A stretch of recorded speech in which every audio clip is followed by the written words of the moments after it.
excited I am to be able to head along and see your play. I read all about it when the invite came through, and I'm so excited to go along and see it. So, congratulations. Well, I'm excited that you're excited. So tell our listeners a little bit about the show. What can they expect from the show, and how did the idea first come about for you to write this play? Okay, well, it started from me. For me, I'd never had anything really much to do with Shakespeare, but it started for me. I read this article in the Atlantic Monthly in 2019 by a lady called Elizabeth Winkler about, and the title of the article was Shakespeare a Woman? Well, it was sort of a curious idea, but it was an amazing article. And it's worth a read. But anyway, it really lit a fire for me, and because the evidence that it presented was, really compelling and motivated me to check it out. And I did, I've done a couple of years research on the subject since. So that's how I got started on it. So that's been a fascinating journey. But it's also, the fact of what the implications of, if this is true, if a woman, had to hide the fact that she was a woman, was the writer of the Shakespeare works, had to hide she was a woman, had to hide she was, had Italian and Moroccan heritage, and had to, keep her identity a secret in order to be a writer.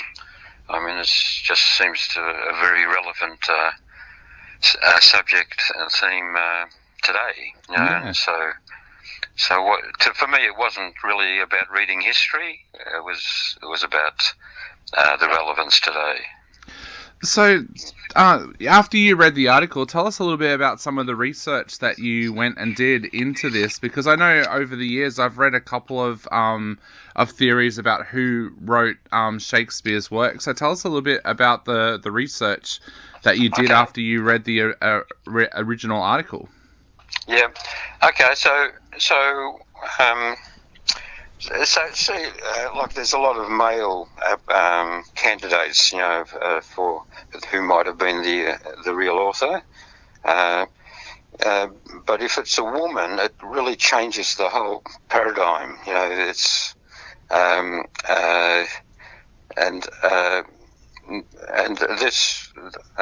the research pretty much that I've done backs up what the original article was suggesting. In particular, a book by someone called John Hudson, who is a very thoroughly researched sort of presentation of the whole argument.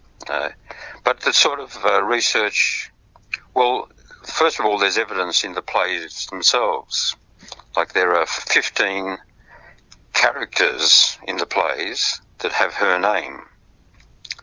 And for example, I don't know if you know the play The Taming of the Shrew. Yep.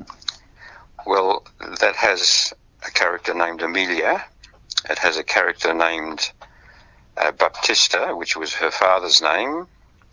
And it has her husband's name, which was Alfonso Lanier. That's who she married in the same year that she wrote that play. Yep. Right. So this, to me, is beyond coincidence. It's and there are in all 16 such characters that are in the plays. So that sort of things makes me think there's got to be something behind this. Yeah. Either she was the author or she was very closely associated with the writing of the plays. Yeah. So, how difficult? Sorry, go ahead. Yeah. The other general way of describing the evidence, there's an incredible sort of, if you like, overlap between the facts of her biography, her life, and the plays. Some of the plays very closely follow events in her actual life, and in the same way that having all these characters named, having her name, it becomes.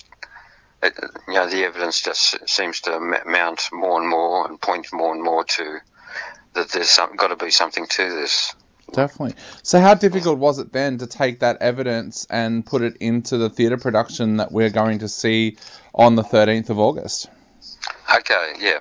Well, that's a great question, because one thing that will kill a play is if it sounds like it's a thesis of, and a piece of research.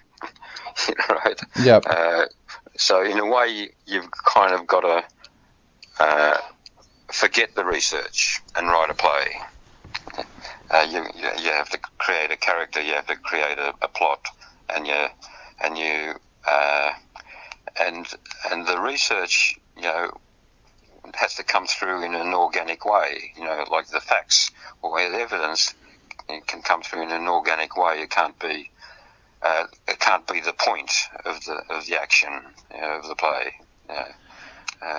So the audience experiences the argument, through the action of the play. So that's the challenge for myself as a dramatist, to write a play that stands up on itself and is not really dependent on whether the facts are true or not. Yep. It has to have its own life and its own legitimacy. Now, we're about to see the world premiere of the production, and it's being put together by a brand new theatre company. Tell us a little bit about how this theatre company has been able to come together, because it sounds like it's going to be something very, very exciting, and we're going to be watching performances from them for a great number of years ahead. Right. Well, this is all early days. And we're excited about it, but it started from this project basically, and we've got various creative people involved that are excited about doing this kind of work,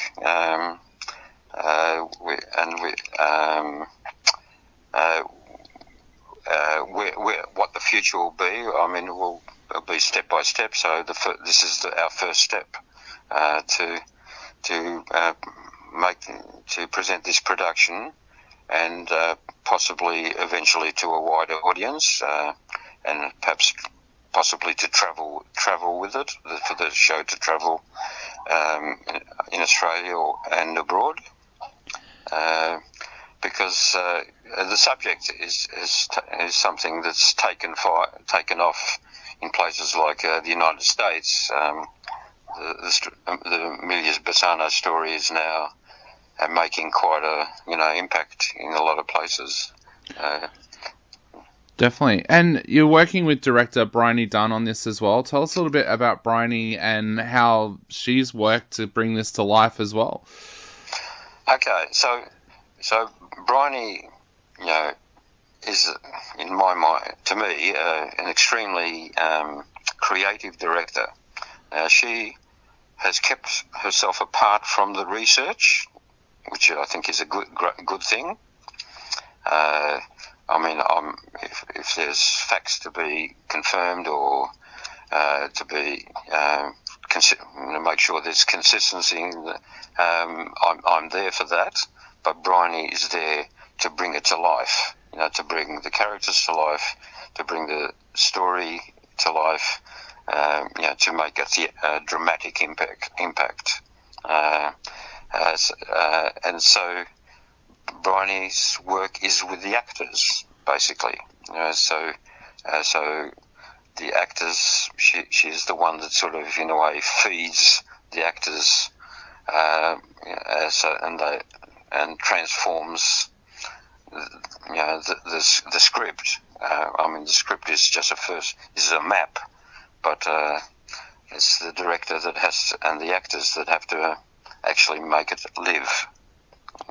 Definitely. What I've done is just some words on paper. So I give it over to them, and they create they create the being. Yep. Yeah. So for all of our listeners out there, Am Emilia Bassano is on at the Justin Art House Museum in Paran from the 13th to the 21st of August. Opening night is Friday the 13th of August, and if you want to grab tickets, you can do that at www.emiliatheplay.com, and we'll put that link up on our website. And if you are listening to the podcast, that link will be directly below where you found the podcast.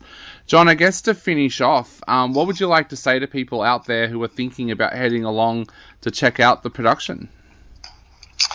Well, I expect people will find it's highly amusing and entertaining, as well as moving and deep in other places. But it's very much a comedy and a musical, but with a powerful story to it.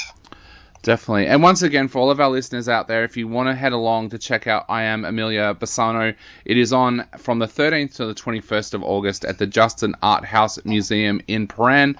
Opening night is Friday the 13th of August, and you can grab your tickets from www.emiliatheplay.com. John, thank you so much for taking the time to chat to us today. It's been an absolute honour having you on the show.